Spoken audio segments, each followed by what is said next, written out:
সভাটা কি? আপনারা যেভাবে আমাদেরকে কথা দিয়েছেন প্রস্তুতি সভায় আগে যাবেন, শেষ বক্তার বক্তব্য শুনে আপনারা আসবেন, এই কথাটা রক্ষা করবেন। তাতে আমরা এবং আমার নেতা নেতৃবৃন্দ বিশ্বাস করে আপনারা যে কথা দেন সেই কথা রক্ষা করেন। আপনারা ইতিমধ্যে 17 বছর এই ফ্যাসিস্ট সরকারের আন্দোলনে আপনারা যখন সকাল ভোর দুপুর যখন আপনাদেরকে বলেছি তখনই আপনারা ঝাঁপিয়ে পড়েছেন। আমরা আশা করি 28 মে এই প্রোগ্রামে আপনারা সুশৃঙ্খলভাবে আপনারা এই প্রোগ্রামকে সাকসেস করবেন।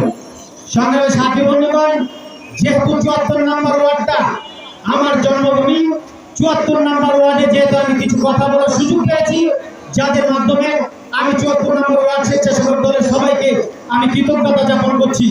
কিছু কথা বলে না বললেই নয়। 74 নম্বরটা যেহেতু আমার জন্মভূমি, 74 নম্বর ওয়ার্ড থেকে আমি বেড়ে ওঠা, 74 নম্বর ওয়ার্ডের নেতৃবৃন্দ বিএনপি কিছু নেতৃবৃন্দের হাত ধরে আমি বিএনপিতে যোগদান করি এবং স্বেচ্ছাসেবক দলটা আমি করি। এই তিলে 17 বছরের স্বেচ্ছাসেবক দলকে সবুজ বাগানের প্রত্যেকটা কর্মীকে ইস্পাতের মতো তৈরি করেছি। কোন ফ্যাসিস্ট অস্ত্র, ফ্যাসিস্ট গোলাবারুদ, ফ্যাসিস্ট রাষ্ট্রযন্ত্র কোনদিন স্বেচ্ছাসেবক দলের কোন কর্মীকে বিচলিত করতে পারে না। রাজপথ থেকে আশা করি কিছু কথা না বললেই নয়।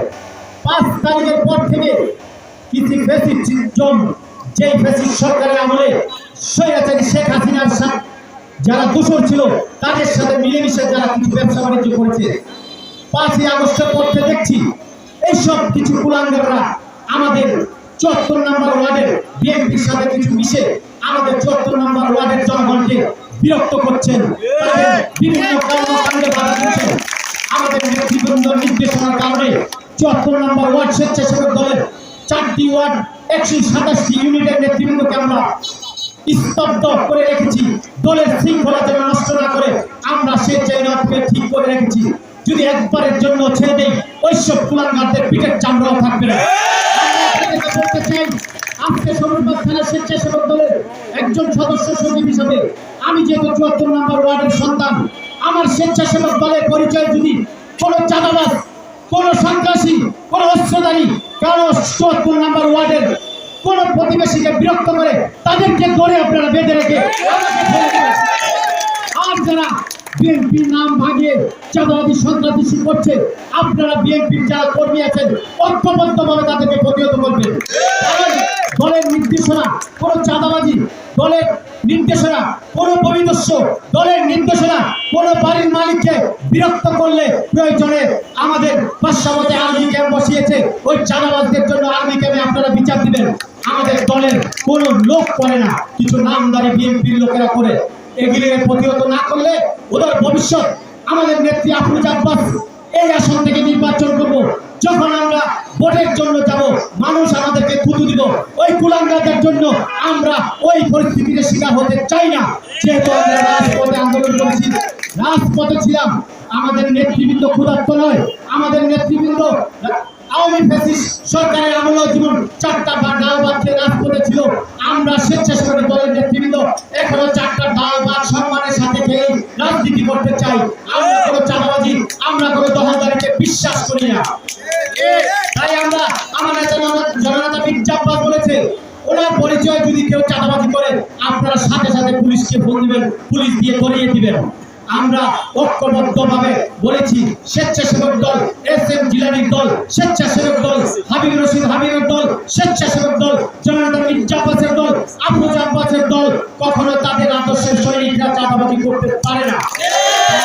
আমরা আপনাদেরকে উদার আহ্বান জানাবো, 28 মে আপনারা সশরীরে এই যুব সমাজকে, তারুণ্যের সমাবেশকে পরিপূর্ণ করার জন্য আমাদের দেশের তারেক রহমান ওই জায়গায় বক্তব্য দিবে। আমি আমার ভাইয়ের সাউন্ড এবং সামনে যে নেতৃবৃন্দ বসে আছেন সবাইকে বলবো, তরুণ সমাজকে আপনারা দাওয়াত দিবেন। আসুন আমরা কার দল করতে চাই। যে ছেলেটাকে 5 বছর আগে আমরা রেখে এসেছি, সেই ছেলেটার এই 17 বছরের ফ্যাসিস্ট সরকারের অত্যাচার নির্যাতন দেখেছে শুধু বিএনপি অত্যাচারিত, বিএনপি যে কে তারা জানে না। আপনারা এই সমাবেশের মাধ্যমে তাদেরকে বোঝাতে হবে শহীদ প্রেসিডেন্ট জিয়া রহমান কে ছিল।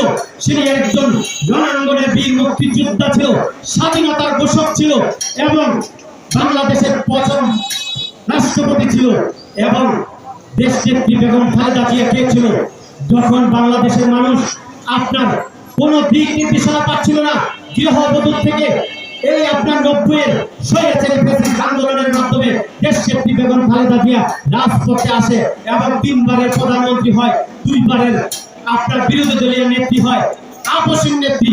এই সরকার ওনাকে বহুবার বিদেশ যেতে বলেছিল। দেশনেত্রী বেগম খালেদা জিয়া বলেছিল, বাংলাদেশে ছাড়া পৃথিবীতে আমার কোনো জায়গা ছিল না, বাংলাদেশেই আমার জায়গা। তাই আমরা বলতে চাই, দেশনেত্রী বেগম খালেদা জিয়ার সম্বন্ধে আপনাদের জানতে হবে। এবং তারুণ্যের অহংকার তারেক রহমান একজন রাজপুত্র, যাকে আওয়ামী লীগ সরকার জানে, যারে দিয়ে কোনোদিন বাংলাদেশের দেশ কখনোই বিপক্ষে যাবে না।